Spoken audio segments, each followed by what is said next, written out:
First City Focus is supported in part by Duke Energy, powering the lives of its customers and communities. Online at duke-energy.com. Andy Ellerman of First City Wealth, serving Vincennes and surrounding communities to help with investing and planning for your future before and during retirement years. First City Wealth online at firstcitywealth.com. Colonial Assisted Living. Colonial is an assisted living residence promoting independence and dignity for each resident while providing the necessary assistance for daily living. Colonial Assisted Living, 1622 South Hart Street Road in Vincennes, 812-895-1504. And by donations contributed by Vincennes PBS viewers like you. Thank you. Thanks for tuning in to First City Focus. I'm your host, Dave Foster, and on this episode, we'll visit with the first ever Good Samaritan Leadership Award winners. We'll take you to the Blue Jean Center in Monroe City, where we learn about a proposed solar farm project, and we'll go back to 1972 and hear from some of the people who attended the Bull Island Music Festival. These stories and more coming up right now on First City Focus.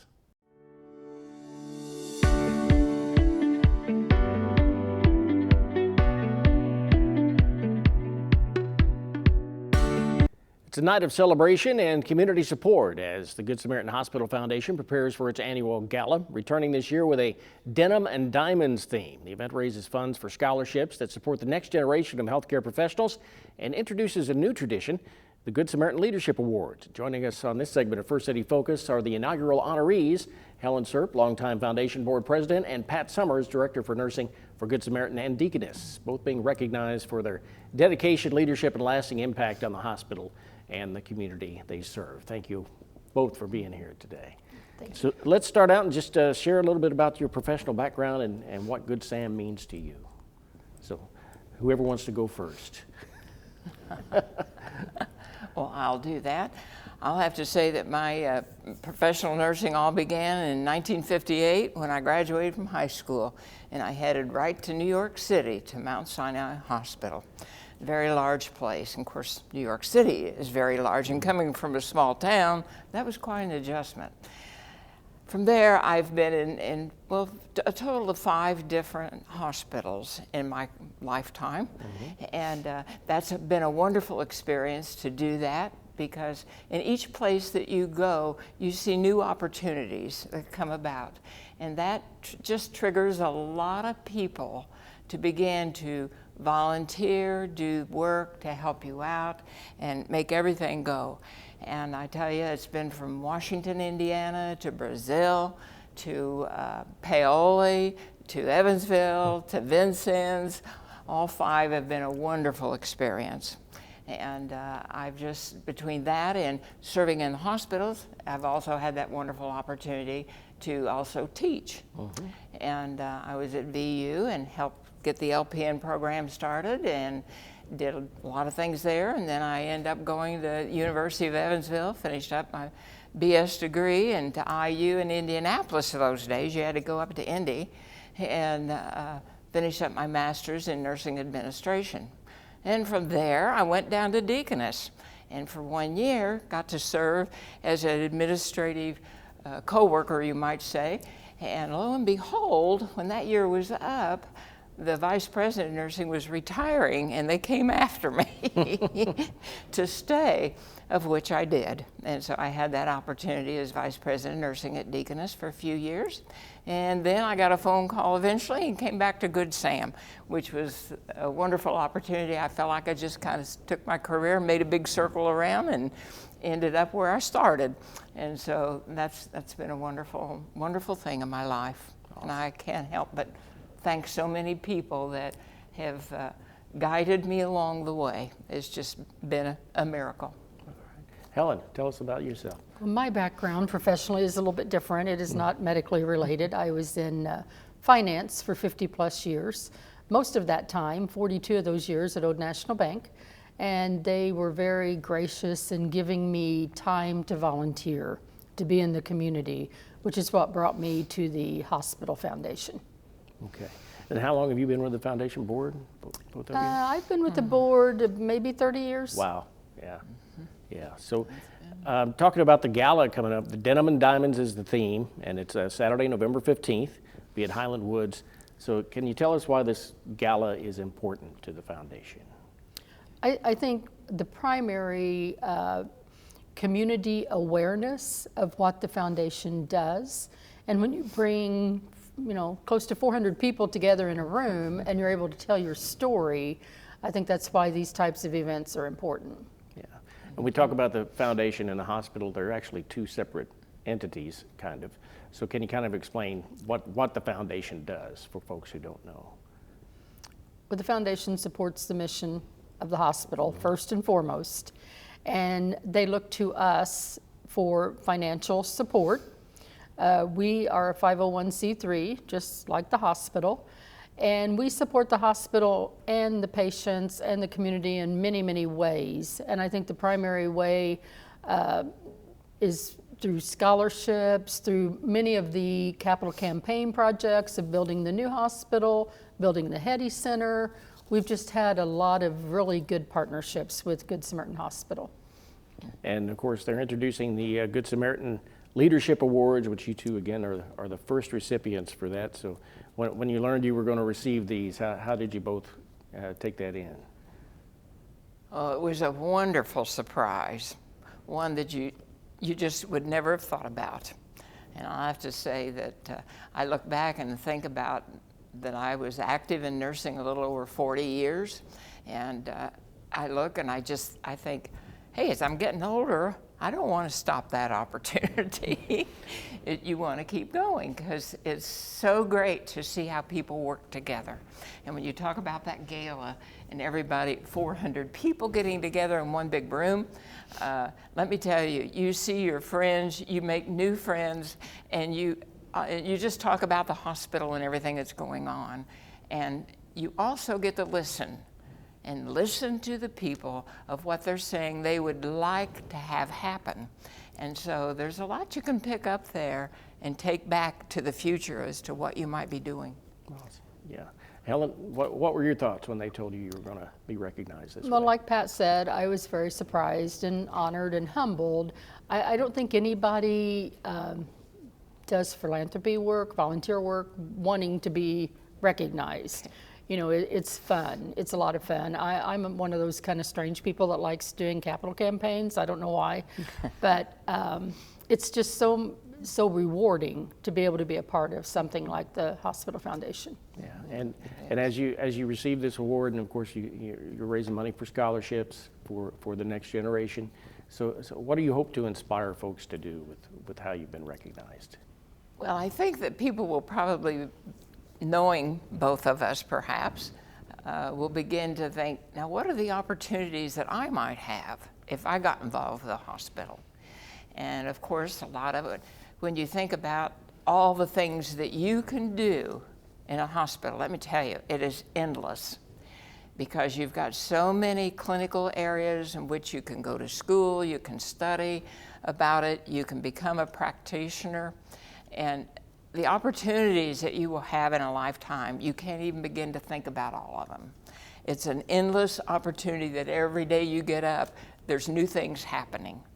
And that's an exciting thing to have that opportunity in your life, because it just motivates you, it gets you thinking, and it gets you involved with people and how to make our health care better in any and every way, every day that we can do to help. And it's an opportunity that you just can't even hardly dream about. Yeah. So great. Helen, how would you like the next generation to I think my opportunities to serve on boards and to give back, both by your presence, by your financial means, whatever that is. I want my kids and grandkids to know that it was very important to me, and I think they grew up knowing that, and I just want them to be able to do that in that next generation. All right. Do either of you have a quick story about how the hospital has impacted patients and the community throughout the years that you've been involved? Well, I think every time that the hospital begins to add another building, it's more opportunities than you can even imagine. because with each bit of growth that the hospital proceeds with, gives all of us in that community and surrounding communities, it gives us opportunities to find ways to help out others. And that is such an important part of it, of what can we do to make life better for everybody else. And we work at it, everybody in that hospital just works at it, and it's a 24-hour-a-day opportunity. And you know what? There's not a whole lot of jobs that are a 24-hour-a-day opportunity. And I will say that my 40-plus years of practicing in the whole nursing and healthcare career, there's so many opportunities I couldn't even begin to name them all. And it's just, it's unbelievable. It really is. Yeah. So great. Most recently, we've awarded some money to support homelessness in the community. We have a great board. I mean, Pat and I are sitting here, but we have 20 people, plus Brian and Ann and our foundation staff who do a great job every day. We support scholarships. We support the residency program, continuing education for our employees at Good Sam. There's just so many things that our fundraising is able to support within the hospital and the community. Awesome. So, well, I want to say congratulations to you both for receiving this award, and congratulations on your legacies, and welcome back to campus, Pat. Of course, you know, Dr. Phil was here for years. Oh, yes. So we appreciate you. So many times that I would come back from Evansville, and of course that time change always made it different. You drove it every day for over 20 years. And I'd just get home and I'd have 100 people walking in the front door. And that gave me an opportunity to help serve and do what I could for the two largest organizations in our community. And it's just been a wonderful life that I've had. Good. Well, congratulations to you both, and thank you both for being here today. Thank you so much. Thank you. So again, that Good Samaritan Hospital Foundation Gala is November 15th at Highland Woods in Vincennes. There's ticket and sponsorship information available online. Well, Southern Indiana's solar footprint continues to grow, with new plans now taking shape in southern Knox County. The company behind two major solar projects in neighboring Pike County is turning its focus to Monroe City, where residents recently had a chance to learn more about the proposed Blue Jeans solar project. Jill Ballinger tells us more.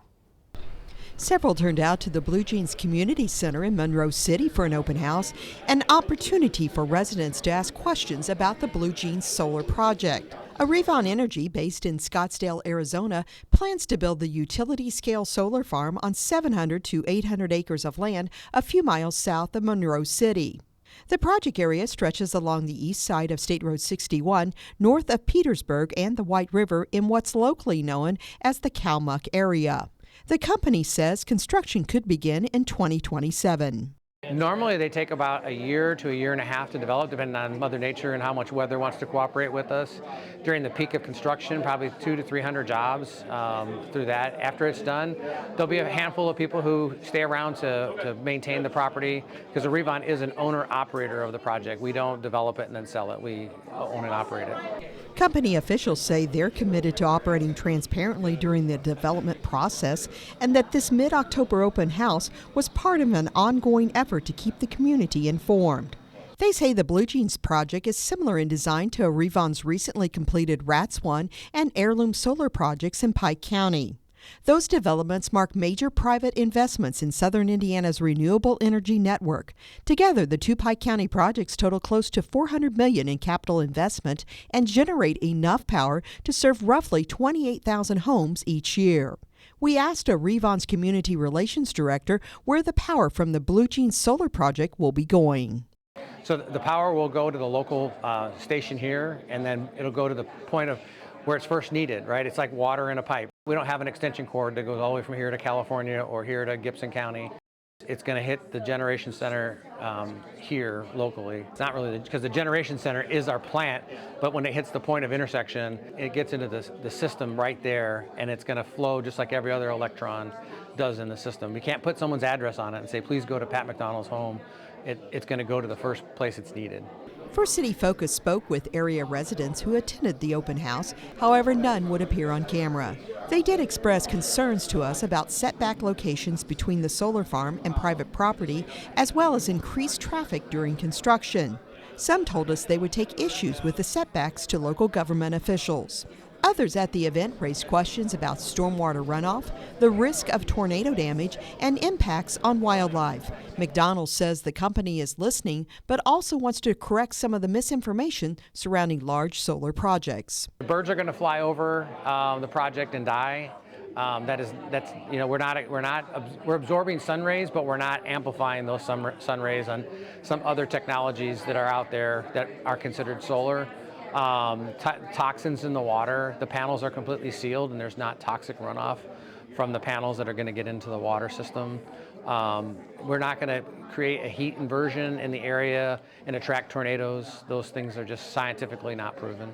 McDonald's says the Blue Jeans solar site is planned to be managed with sheep grazing, mechanical mowing, and pollinator-friendly vegetation beneath the panels. Revon really tries to return the ground when the project is decommissioned, if it's ever decommissioned, back to the farmers in a better condition than we found it. Again, the Blue Jeans Solar Initiative is still in its early development phase. Before any construction begins, Revon plans to complete environmental reviews and cover crop planting to reduce erosion. The company also intends to host additional community meetings to share updates and construction details once permits are finalized. Officials note that Blue Jeans Solar will be smaller than Revon's projects in Pike County, but built with similar design standards. McDonald's says the company has felt welcomed by the community and wants to continue being an active and reliable local partner as the project moves forward. More public meetings are expected as permitting continues and construction draws closer. For First City Focus, I'm Jill Ballinger. Those interested in keeping up with the Blue Jeans Solar Project can do so by signing up for emails at bluejeanssolar.com and revonenergy.com. The summer and fall live music festival season has been a busy one across our region. First City Focus photojournalists Tessa Haig and Dave Novak, who also produced the Vincennes PBS web series History Vault, spent several weeks earlier this year gathering photos, research, and interviews with people who attended the Bull Island Music Festival back in 1972. It's a concert many have never heard of, but for those who were there, it was unforgettable. A lot of people go their whole lives and don't see anything quite that wild.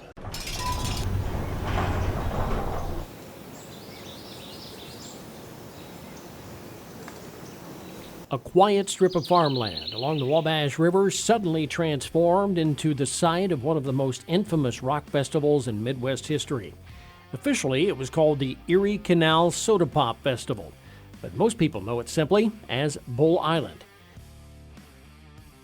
In 1972, rock music was everywhere. You couldn't escape it. Promoters Bob Alexander and Tom Duncan saw the craze and wanted to bring it home to the Midwest. Just 2 months earlier, on July 2nd, they had hosted the Bossy Field Freedom Fest in Evansville, Indiana. They booked big names, Tina Turner, Edgar Winter, and Dr. John. But they enjoyed, they loved doing that one at Bossy Field, but caused a lot of problems at Bossy Field. The show was a hit, but with the big acts came a new kind of crowd, hippies, and Evansville wasn't quite ready for them.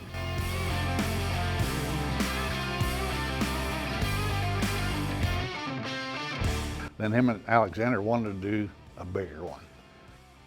So, Alexander and Duncan decided to go all in with a second festival for Labor Day weekend. This time, though, Evansville wanted nothing to do with it. Well, Russell Lloyd, the mayor, said there ain't no way you guys are going to do anything in Evansville or Vanderbilt County again. But it didn't take long for them to line up another venue. They're going to do it at the Chandler Raceway in Chandler, Indiana, and they were only expecting to have about 50,000 people. And before long, they had their venue and some major acts lined up, including Black Sabbath and Joe Cocker. Promotion kicked off in a big way. A full-page ad ran in Rolling Stone magazine, and pre-sale tickets began moving fast. But their advertising also drew national attention, something they didn't quite expect. WLS got a hold of this information from an ad in the Rolling Stone magazine, and they broadcast it, from what I've read, like every 30 minutes, 15 minutes, whatever, for quite a while. That had to be the reason that it drew such a massive crowd of people. Soon, it wasn't just Indiana preparing for the festival. People from across the country began heading toward the Midwest. And with them, that same unusual crowd started returning. Invaded Chandler, they invaded Evansville, and it became pretty apparent that they had way more people than they were expected. Local officials grew uneasy. Counties across Indiana and even in neighboring Illinois decided to take action. And Work County said, no way, you ain't doing it here. Posey County turned against them, tried to stop them or was going to put injunctions against them. So was Gibson County. Everybody around here was putting injunctions against them, or was going to, if they tried to, make it happen in their area. There were injunctions filed by every county in southwestern Indiana to stop the festival. With nowhere left to go and time running out, the promoters had to act quickly. Thousands of ticket holders were expecting a show. So they're looking pretty hard for a place that they could get away with putting on a festival like that, and they came across Bull Island. And Bull Island is on the Indiana side of the Wabash, but belongs to Illinois.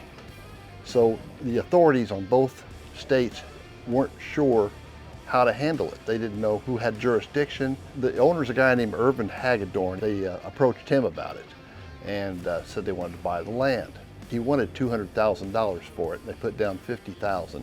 They never paid the $200,000 after the festival. They got that ground from that guy on Tuesday. He okayed it. But the concert started Saturday. So they scrambled, working around the clock to pull what they could together. With the logistics they had to do, it was lucky they had anything down there. Finally, the festival was officially on. For many who made the journey, Bull Island was their first glimpse at a massive rock festival. I was working on a construction crew. We had the radio on WLS a lot out of Chicago, and they started announcing that they were going to have a big rock festival in Chandler, Indiana. And I was pretty determined that I was going to go to it. I was too young to go to Woodstock, and I just didn't want to miss this one. The thought of the magnitude, the amount of people, and the bands that were supposed to be there, I was curious. It was something that had never happened in our area. But getting there was an adventure of its own. I had to try to find somebody that would go with me. I had a car, but it wasn't real dependable, so I planned to hitchhike. And I just turned 19 at the time. And the only buddy that would go with me was 3 years younger than I am. I'm sure he didn't talk to his parents about it. He just said, I'll go. We caught probably 5 or 6 rides on the way there. Luckily, the last ride we caught, it was a guy and a girl that were going to Bull Island. We weren't prepared. We did not take a cooler with us. We didn't take a drink. We took some cans of Vienna sausages, some crackers, some candy bars, and 2 canteens of water. When they got there, they found a madhouse before they even reached the festival grounds. Once you got down there, oh my God, what a nightmare. Cars, I never, old country boy, Jesus, frog, all the cars everywhere. It was full. There wasn't no room nowhere for no cars. It was packed. We had to park out on the interstate, and I know we walked probably 5 to 10 miles to get in there. I remember walking quite a ways. It seemed like quite a ways. I determined it's only like 3 miles from the interstate to the site. Anyone was just trying to get along however they could to get there, basically. And it was a long line of people. They were riding on top of cars and any way they could get in there, but we walked. Bonfires going everywhere, music was playing. It was just unbelievable for a 17-year-old to see. And we got up to where the ticket booth was, and of course people were lined up at the ticket booth. We started noticing that people were walking through the cornfield instead of standing in line. And we thought, well, maybe they're getting in that way. So we turned around and they'd stomp the corn down, they'd stomp the fence down, and we just walked behind everybody else and walked right on in the festival. And when we got to the gate, it was kind of chaos. There really wasn't anyone there. We was prepared to pay if we had to, but by this time it had broken up and we just walked in. The gate was gone. There was no gate there. When fans finally made it in, conditions were rough. The farmland was swampy. Organizers had only days to bulldoze paths and clear the ground. Facilities were almost non-existent. they had 6 portalettes for everybody there. And by the time I got to one of the portalettes, the excrement was above the toilet. So you didn't want to use any of them. So they had these 2 places everybody was going. One of them was kind of a marshy area they called the turd field. And that's where we went. The other one, they had a thing called, I'll say, the crap ditch. And I found out later that ditch, I thought it was for drainage, but apparently they put that ditch there to keep people from driving their cars closer to the stage. In the morning when the daylight came and you could see, oh my God, naked body everywhere, everywhere. I mean, they had no facilities. They just jumped in the river. People out there taking baths, washing their hair and just everything in that river. So, but that's the way it goes, And everywhere there were drugs. First thing we saw, and it shocked us, was the people selling drugs. There was an area I found out later they were calling Alice in Wonderland Avenue or Alley. Hundreds of booths set up and just all kinds of drugs. So much pot being smoked that guys burn all the time from all the smoke. You name them, they had it. It was like being at a carnival where they're selling corn dogs. It was just that way. They had people hawking what they had. There were signs everywhere. There was a girl completely naked with a cardboard pizza top that had the price of acid on it. You can watch the full History Vault episode on Bull Island now on the Vincennes PBS YouTube channel. While you're there, be sure and subscribe and don't miss any of our locally produced digital and broadcast content. The 2025 Halloween season stirred up a bit of magic in downtown Vincennes. Marian McDaniel takes us along for the annual Witches Walk.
And that's all for this edition of First City Focus. For everyone here at Vincennes PBS, I'm Dave Foster. Join us again next time.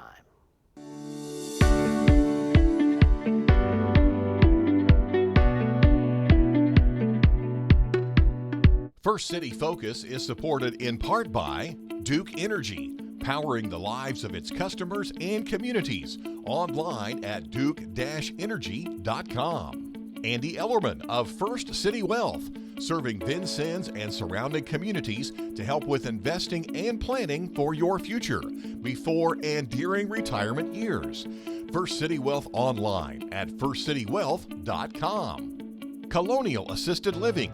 Colonial is an assisted living residence, promoting independence and dignity for each resident while providing the necessary assistance for daily living. Colonial Assisted Living, 1622 South Hart Street Road in Vincennes, 812-895-1504. And by donations contributed by Vincennes PBS viewers like you. Thank you.